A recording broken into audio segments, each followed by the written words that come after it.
Let's talk a little bit about Daima, and there will be spoilers. Let's go ahead and get into it.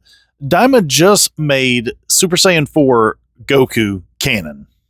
But that's not the only thing they made canon. They also made Super Saiyan Vegeta 3 canon. Now, this was a pretty big moment in the Dragon Ball franchise because Super Saiyan 3 Vegeta has never been canon, and neither is Goku, unless you consider GT canon, which most people do not.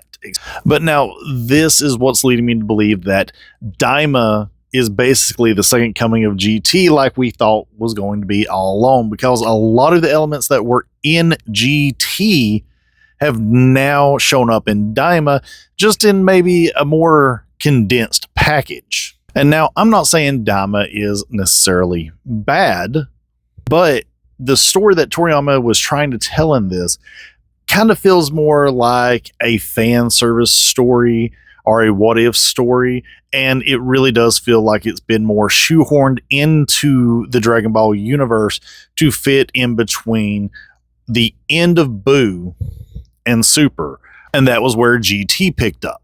And I think this is the problem that I'm having with Daima, is that it does feel like it's been shoehorned into the Dragon Ball universe.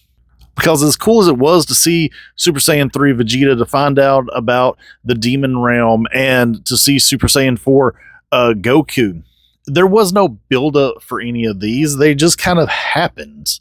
It just doesn't seem to really fit with where the stories were lining up.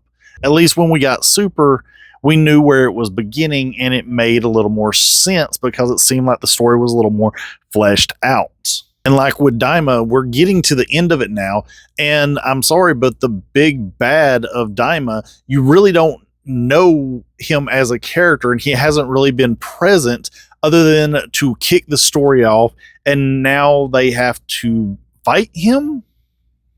Which, I mean, was always going to happen, but even Goku getting Super Saiyan 4 couldn't defeat him. So what was the point of having the Super Saiyan 4 transformation when it just didn't get the job done? And you're having to use all the characters to go up against this main bad guy now, and it's not really a dent being put in him.